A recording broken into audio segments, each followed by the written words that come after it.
Halo guys, bukan Sulaiman di sini and welcome back to review suka-suka. So sebelum mulai video, aku sorry banget guys karena jarang upload ya akhir-akhir ini. Ya ada beberapa masalah sedikit dan ya sekalian rehat lah ya. Di video kali ini kalian tahu kan kalau akhir tahun itu waktunya apa? Ya waktunya orang-orang ganti HP, upgrade HP, beli HP baru. Karena ya akhir tahun itu biasanya harga-harga HP itu sudah turun. Apalagi penggemar iPhone itu banyak ya. Dan harga iPhone X Inter itu sangat menggoda deh pokoknya. Dan sebelum mulai video, ini dia guys, aku mau kasih brand rekomendasi ke kalian yaitu Scarlett guys. Jadi wah ini mantep banget sih. Scarlett tahu deh, karena ya memang sudah habis guys di rumah ini. Dan memang ini produk favoritku. Kali ini aku dikirimi body scrub, sabun mandi, dan hand body guys. So ini adalah paket lengkap yang menurut aku wajib banget ya. Langsung aja aku cobain scrubnya dulu guys. Karena memang biasanya sebelum mandi aku juga scruban dulu ya. Tapi jangan setiap hari guys. Kalian scrubnya cukup seminggu 2-3 kali aja.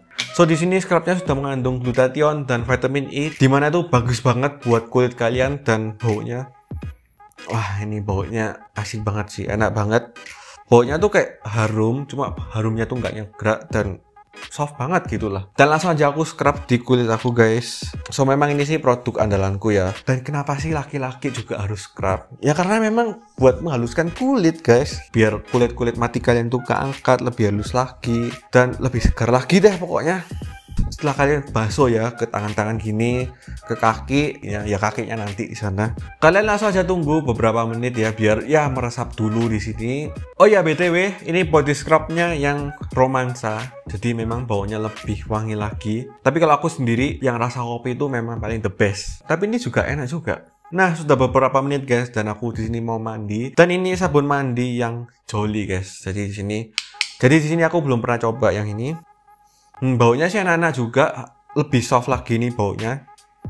Nggak seharum yang body scrub ini. Ya udah aku mau mandi dulu guys, lanjut nanti ya. Dan habis mandi pakai sabun ini memang bener-bener wangi banget ya. Baunya tuh enak, halus gitu. Buat cowok pun juga cocok. Sabunnya juga mengandung glutathione dan vitamin E. Jadi sambil mandi, sambil refreshing, juga menutrisi kulit kalian. Dan nih setelah habis mandi, pastikan kalian pakai hand body-nya guys. Biar melembabkan kulit kalian, nggak ada kulit-kulit kering. Mungkin kalian di sini yang tanya, loh bro, ngapain laki pakai hand body? Karena memang di sini aku ada alergi sedikit. Dan alergi itu buat kulitku kering. Kalau nggak pakai hand body itu biasanya nanti kulitnya kering, terus bisa pecah-pecah, terus bisa berdarah sih biasanya. Jadi aku di sini pakai hand body-nya guys. Seret, biasanya sih aku pakai di tangan ya. Karena ini memang bener-bener hand body yang paling aku suka ya baunya. Dia tuh baunya enak, soft. Jadi laki pun juga bisa pakai. Dan sama setiap produk Scarlett juga mengandung glutathione dan vitamin E. Jadi sambil wangi-wangian, sambil melembabkan kulit kita juga menutrisi kulit kita. Buat kalian yang mau langsung aja kunjungi Scarlett ini guys. Tinggal klik link di deskripsi. Untuk harga persatuannya ini cuma 75.000 aja. Ya worth it banget sih menurut aku ya. Pokoknya langsung aja kalian beli produk Scarlett ini guys. Oke guys, udah ganti baju dulu dan ya memang tadi mau ngerekam, cuma baterainya habis guys. Jadi yaudah aku harus cas lagi. Sebelum mulai pembahasan, kriteria aku di sini adalah memilih iPhone dengan storage minimal 64 GB dan mulai dari iPhone 5 ke atas ya. Karena iPhone 5 tuh sudah ketinggalan banget. Oke, langsung masuk ke iPhone pertama yang aku bahas yaitu iPhone seri 6 ya. Jadi ini bukan 6S. Untuk starting price di harga berapa? Yang iPhone 6 itu di harga 1 juta. Terus yang untuk 6 Plus itu di harga 1,5 jutaan ya. Impresiku gimana mengenai iPhone 6 ini secara singkat aja? Ya termasuk biasa aja ya. Bahkan menurut aku pribadi ini masih ketinggalan ya. Tapi kenapa? Lumayan banyak loh. Maksudnya masih ada aja yang beli iPhone 6 ini. Terus untuk dari iOS ini bisa sampai iOS berapa aja? Ini bisa sampai di iOS 12 aja ya, 12-an. Tapi kalian masih tetap dapat aplikasi gitulah. Misalnya kalian update aplikasi Instagram, aplikasi Line, WhatsApp itu masih tetap dapat updatean ya. Untuk performa gimana? Ya kalau dibuat ngegame jelas keberatan ya untuk tahun sekarang. Game PUBG itu aja sudah sangat berat ya menurut aku. Di settingan rata kiri itu HP-nya sudah panas. Tapi kalau misalnya kalian cuma buat sosmedan aja, internetan, YouTube, nonton ya it's okay lah ya, masih oke. Terus untuk kamera di sini ya so-so biasa banget. Tapi termasuk oke lah ya untuk di harga 1 juta dibanding dengan Android yang 1 juta. Terus apakah worth it sih ya beli iPhone ini? Menurut aku ya tergantung juga. iPhone ini worth it kalau misalnya kalian beli terus kalian kasihkan ke anak kalian yang masih kecil ya, misalnya SD kelas 5, kelas 6, ya pokoknya cuma sekedar HP aja, ya ini masih oke sih, masih lancar lah kalau dibuat daily ya. Nah terus lanjut ke iPhone 6s. Aku juga pernah punya guys. Bukan aku sih, maksudnya kakak aku juga pernah pakai dan aku sudah cobain, tapi tunggu aja deh video reviewnya ya. Starting price-nya di harga 1,5an, 1,5 juta yang 6s. Untuk yang 6s Plus mungkin di 1,9 atau 2 juta gitu ya. Terus untuk impresinya gimana? Kalau ini masih bisa, masih kuat ya dapat update ke iOS 14. Cuma agak nanggung gitu. Mending kalian beli iPhone 7 kalau aku ya. Tapi untuk performa di sini sudah kerasa lah ya, lebih better daripada iPhone 6. Di sini buat main PUBG ya bisa, cuma ya rata kiri gitu. Tapi memang performanya lebih kerasa lah ya dibanding iPhone 6 itu. Terus untuk kamera gimana? Ya so-so juga, biasa juga, masih oke lah ya kameranya. Apakah worth it? Menurut aku yes, ini lebih worth it daripada iPhone 6 ya. Kalau misalnya kalian beli iPhone 6, mending kalian ya udah nambah ke ini aja. Kalau misalnya budget kalian di 1 jutaan ya udah kalian beli yang ini aja deh. Terus lanjut ke iPhone 7 ya, di sini nggak ada barangnya juga, tapi aku pernah punya iPhone 7 Plus dan aku juga pernah review iPhone 7. Untuk iPhone 7 gimana? Starting price-nya di harga 2,5 sampai 2,9 juta. Untuk yang 7 Plus di harga 3 juta kecil sampai 3,5 juta ya. Impresi pertama dari iPhone 7 ini adalah iPhone yang paling minim yang kalian bisa beli sekarang ya. Seminim-minimnya itu iPhone 7. Kenapa? Harganya murah ya, di 2 jutaan. Terus dia bisa dapat update iOS terbaru yaitu iOS 15 ya. Untuk performa gimana? Untuk performa di sini juga pastinya lebih better daripada iPhone 6. Di sini iPhone 7 ini sudah termasuk oke buat main PUBG ya juga bisa, nggak terlalu ngoyoh gitulah buat main ML ya oke. Terus untuk kameranya di sini juga lebih oke lagi, dan di iPhone 7 Plus sudah bisa foto kamera bokeh ya, juga ada lensa telenya. Menurut aku hasil fotonya iPhone 7 ini termasuk bagus ya di harga segini. Terus apakah worth it sih ya? Menurut aku kalau misalnya kalian beli iPhone ini cuma sekedar beli iPhone ya oke lah, masih oke. Tapi kalian juga jangan harap jangka panjang, karena untuk mendapatkan iOS baru di tahun depan sih menurut aku udah nggak ada lagi ya. Terakhir iPhone 7 itu sudah di tahun ini. Terus lanjut nih ke iPhone 8 series. Untuk di iPhone 8 series ini jujur aku juga belum pernah review, tapi aku sudah pernah coba lah ya beberapa kali, dan aku juga bisa simpulkan juga karena prosesor yang digunakan itu sama di iPhone X. Untuk di iPhone 8 ini gimana? Starting price-nya yaitu di harga 3-3,5 juta yang 8. Terus untuk yang 8 Plus mungkin di harga 3,7 sampai 4 juta. Menurut aku ini iPhone-nya nanggung ya. Kalau misalnya mau mahal sekalian aja beli iPhone XR, atau misalnya kalau mau murah ya sekalian aja beli iPhone 7 gitu ya menurut aku pribadi ya. Untuk dari segi iOS jelas masih bisa dapat iOS terbaru sampai sekarang, bahkan 1 tahun atau 2 tahun lagi juga masih bisa. Terus untuk performanya gimana? Jelas di sini juga ya lebih oke lagi. Cuma kurangnya di sini yaitu handphonenya tuh gampang panas gitu aja sih. Terus untuk kameranya gimana? Ya jelas kameranya juga lebih bagus. Apakah worth it? Nah ini tadi yang aku udah jawab di awal, iPhone ini nanggung gitu loh. Mau mahal mending sekalian, atau mau murah mending sekalian aja iPhone 7. Jadi gitu sih komentarku ya. Terus langsung masuk ke iPhone 10 guys. Di iPhone 10 ini starting price-nya 4,5 jutaan ya biasanya. Untuk impresinya gimana? Jelas ini menarik ya, karena ini adalah iPhone dengan redesign. Desain iPhone-nya diperbarui di sini. Jadi bisa dibilang ketika budget kalian itu sedikit, terus kalian mau merasakan iPhone baru, bahkan sampai sekarang pun notch itu juga masih dipakai. Jadi banyak orang yang tertarik iPhone 10 ini. Untuk dari segi iOS sudah aku nggak bahas lagi, karena jelas masih bisa dapat update iOS terbaru sampai sekarang, bahkan 1 tahun 2 tahun lagi juga masih bisa. Untuk dari segi performa ya sama dengan iPhone 8, oke aja, cuma ya gitu gampang panas di sini. Untuk dari segi kamera sih ya oke juga lah ya, nggak tahu komentar gitu. Apakah worth it atau enggak? Ya sama lagi kayak iPhone 8, jawabanku adalah iPhone yang nanggung. Mending kalian ini bayar lagi lebih sedikit lagi, kalian dapat iPhone XR, tapi perbedaannya kerasa banget, lebih worth it jauh iPhone XR. Jadi buat kalian yang mau beli iPhone X, pikir-pikir lagi, jangan kemakan gengsi sama wah iPhone X body stainless steel. Mending kalian beli iPhone XR aja, keluar duit selisih 500.000, tapi perbedaannya tuh kerasa banget ya. Terus lanjut nih ke iPhone yang paling worth it.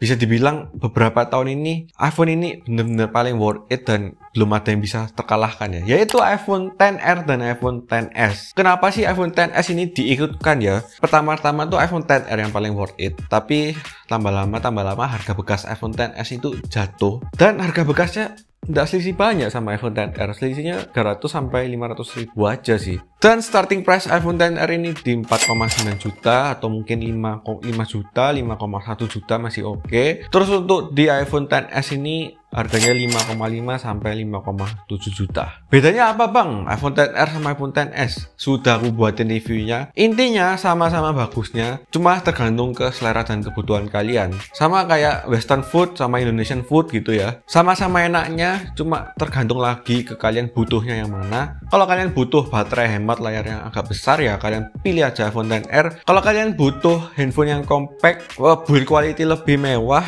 ya kalian beli aja si iPhone XS ini ya. Untuk performanya gimana? Di sini performanya aku kasih jempol ya, karena memang bener-bener oke banget. Aku buat main PUBG di settingan smooth extreme, ya udah bisa main lancar, 60 fps juga nggak ada frame drop. Untuk dari kamera gimana? Untuk dari kamera di sini juga sudah oke lah ya. Hasilnya kerasa dibandingin dengan iPhone X. Apakah worth it? Yes. Ini adalah iPhone paling worth it nomor 1 yang aku rekomendasiin ke kalian. Kalau kalian mau beli iPhone budget 5 juta atau misalnya mau mencoba iPhone, yaudah kalian coba aja iPhone XR atau iPhone XS ini karena memang benar-benar worth it ya. Bisa dibilang dengan budget 5 juta ini iPhone XR atau iPhone XS ini bisa mempresentasikan iPhone baru di harga 5 jutaan. Terus lanjut ke iPhone 11. Untuk iPhone 11 di sini aku juga belum pernah review, tapi aku sudah pernah beberapa kali coba ya iPhone 11 itu. Untuk starting price-nya yang iPhone 11 7,5 sampai 7,8 juta. Apakah worth it? Yes, iPhone 11 ini iPhone yang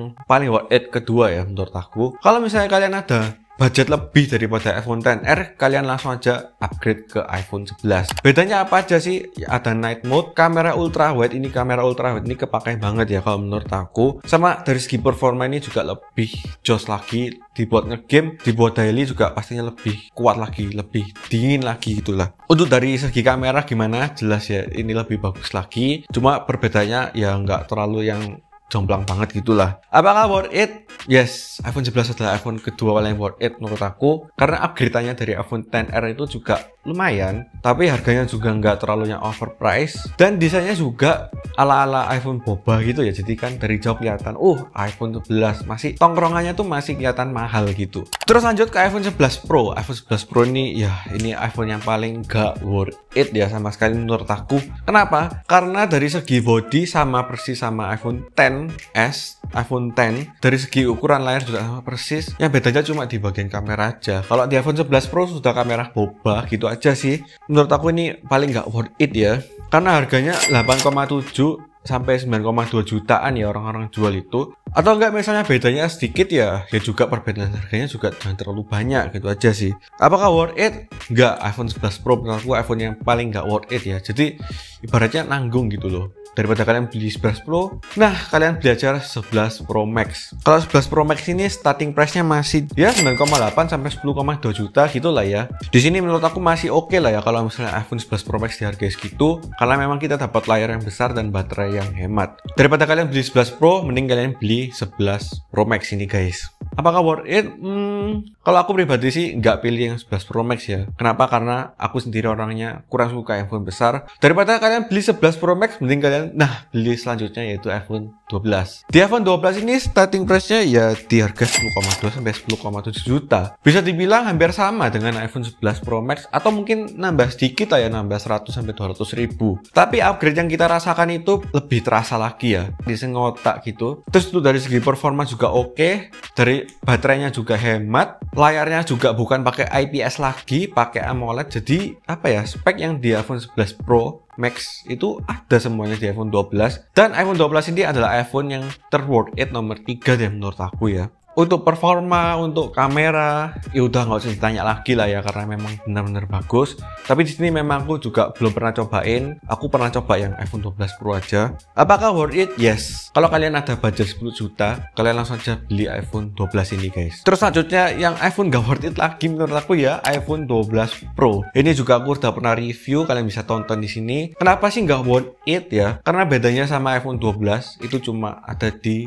kamera aja. Dimana kamera zoom itu juga nggak dipakai, dan bahan bodinya tuh lebih mewah aja dari bahan stainless gitu aja. Sisanya ya sama-sama aja. Dan perbedaan harganya juga termasuk lumayan ya, 2-3 juta. Menurut aku nggak worth it deh itu pokoknya. Buat harganya sekarang di harga 13,5 sampai 14,3 juta gitu ya. Untuk yang 12 Pro Max gimana? Menurut aku 12 Pro Max ini masih oke lah ya. Starting price-nya di harga 15,5 sampai 16 juta. Memang harganya mahal, tapi apa yang kalian dapat ya juga sebanding lah ya. Apakah worth it? Jawabanku ya oke-oke aja. Nggak bisa dibilang yang worth it sekali. Cuma kalau kalian punya dana yang lumayan, ya udah iPhone 12 Pro Max bisa jadi pilihan untuk di iPhone 12 series. Untuk iPhone 13 ini gimana? Karena memang masih baru beredar di Indonesia, jadi harga bekasnya tuh belum ada yang belum ada patokannya gitulah ya. Jadi aku di sini juga nggak bisa bilang harga bekasnya berapa aja. Tapi yang aku bisa bilang pasti di sini iPhone 13 mini itu lebih better jauh daripada iPhone 12 mini. Performa buas tapi baterainya juga lebih hemat jauh. iPhone 13 menurut aku di sini biasa aja sih ya perbedaannya. Yang buat impress cuma baterainya aja. Tapi kalau suruh upgrade sih enggak ya ke iPhone 13. Untuk iPhone 13 Pro ini menurut aku yang masih oke lah ya upgrade-nya. Layarnya 120Hz dan prosesornya juga jos banget ini. iPhone 13 Pro ini nggak dianaktirikan lagi sama iPhone 13 Pro Max, jadi plek-ketiplek sama, bedanya cuma ukuran layar aja. Kalau kalian suka besar ya kalian beli iPhone 13 Pro Max. Oh ya, dan terakhir aku lupa guys, yaitu iPhone SE 2. iPhone SE 2 ini menurut aku ya masih oke dan worth it lah ya bisa dibilang. Yang nggak big deal menurut aku di sini adalah ukuran layarnya di tahun sekarang tuh yang sangat kecil ya. Starting price-nya di harga 5 sampai 5,3 jutaan. Buat kalian yang tahan-tahan aja sama layar kecil, jelas iPhone SE 2 ini worth it, lumayan worth it menurut aku. Terus untuk dibandingin iPhone XR, pilih mana? Kalau aku pribadi pilih iPhone XR sih, karena jujur aku nggak kuat di layar kecilnya aja. So segini guys pendapatku tentang iPhone dari iPhone seri 6 sampai iPhone seri 13